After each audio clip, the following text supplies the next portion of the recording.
Hi అండి. ఏంటి cooking video చూపిస్తున్నాను అనుకుంటున్నారా? లాస్ట్ టైము చేపల పులుసు వండాక అదే లాస్ట్‌లో చూపించానండి. షార్ట్‌లో అందరూ బావుంది, రెసిపీ చూపించండి అన్నారండి. అందుకే ఈరోజు వీడియో చేస్తున్నాను. ఫస్ట్ పెట్టుకొని అందులో ఆయిల్ వేసుకొని పచ్చిమిర్చి, కరివేపాకు వేసుకోవాలండి. తర్వాత జీలకర్ర, మెంతులు కూడా వేసుకోవాలి. వేసుకొని బాగా కలుపుకోవాలండి. ఈరోజు సండే కదా! మీరందరూ ఏం స్పెషల్ చేసుకున్నారండి? కామెంట్ చేయండి. అవి వేసుకున్నాక బాగా కలుపుకోవాలండి.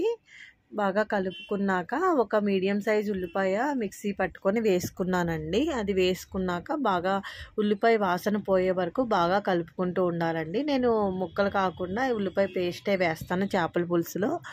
నెక్స్ట్ మసాలా ముద్ద వేస్తానండి. అల్లం, వెల్లుల్లి, జీలకర్ర, ధనియాలు మిక్సీ పట్టి వేస్తాను.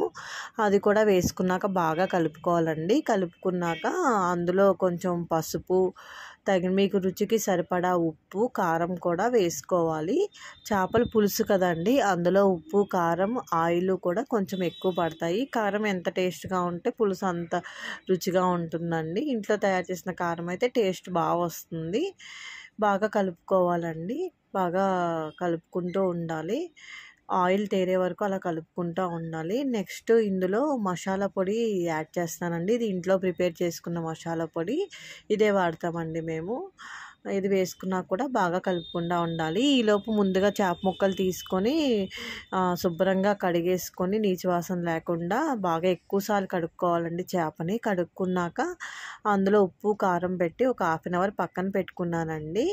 ఇది ఆయిల్ తేరే వరకు ఉంచాక ఇందులో ఆ చేప ముక్కల్ని ఒకదాని తర్వాత ఒకటి అలా అడ్జస్ట్ చేసుకోవాలండి. ఇలా వెడల్పుగా ఉండేదాకా అయితే మీకు పులుసుకి కన్వీనియంట్గా ఉంటుందండి. ముక్కలు విడిపోకుండా ఉంటాయి. ఇలా బాగా ఉడుకుతుంది. చేపల పులుసుకి ఎప్పుడు వెడల్పాటి దాకే ఉండాలి. ముక్కలన్నీ ఒకదాని తర్వాత ఒకటి అలా అడ్జస్ట్ చేసుకోవాలండి. అడ్జస్ట్ చేసుకొని అలా సిమ్లో పెట్టి ఉడకనివ్వాలి. ఉడకనిచ్చేసాక కొద్దిసేపు ఉడకనివ్వాలి. ఉడికాక కొంచెం ఒకసారి లైట్గా కలుపుకోవాలి పైకి కిందకి. కలుపుకున్నాక ముందుగా కొంచెం చింతపండు నానబెట్టుకొని చింతపండు రసం వేసుకోవాలండి. చింతపండు కొంచెం తక్కువే పడుతుందండి, ఎక్కువ వేయకండి. ఎందుకంటే మామిడికాయ ముక్కలు వేస్తాం కదా, దానికోసం కొంచెం తక్కువే పడుతుంది. చింతపండు పులుసు వేసాక అలా ఒక నాప్కిన్ పట్టుకొని అలా కలుపుతూ ఉండాలండి. డైరెక్ట్ గరితో కలిపినట్టయితే మనకి ముక్కలు విడిపోతాయి. ముందుగా మామిడికాయ ముక్కలను అలా చెక్కేసుకొని ఉంచుకోవాలండి. ముందుగానే వేస్తే మామిడికాయ ముక్కలు విడిపోతాయండి. ఇలా కొంచెం పులుసు ఉడుకుతుంటే వేస్తుంటే ముక్కలుగా అలాగే ఉంటాయి. పులుసు అయిపోయేసరికి విడిపోకుండా ఉంటాయి. అలా ముక్కలను అలా పులుసులో మునిగే వరకు అడ్జస్ట్ చేసుకోవాలండి. అడ్జస్ట్ చేసుకొని కలిపేసుకోవాలి. చక్కగా అలా నీట్గా కలిపేసుకున్న తర్వాత మూత పెట్టేసుకోవాలండి. చక్కగా అలా నీట్గా కలిపేసుకోవాలి. ఫస్ట్లో సిమ్లోనే ఉంచుకోవాలండి. సిమ్లో పెట్టి మూత పెట్టుకోవాలి. మూత పెట్టుకొని ఒక 10-15 మినిట్స్ ఉడకనివ్వాలి. ఉడకనిచ్చిన తర్వాత చూసుకుంటే చేప ముక్కలు బాగా ఉడికిపోయి ఉంటాయండి. మామిడికాయ ముక్కలు కూడా ఉడికిపోతాయి. మీకు కలర్ తెలిసిపోతుంది.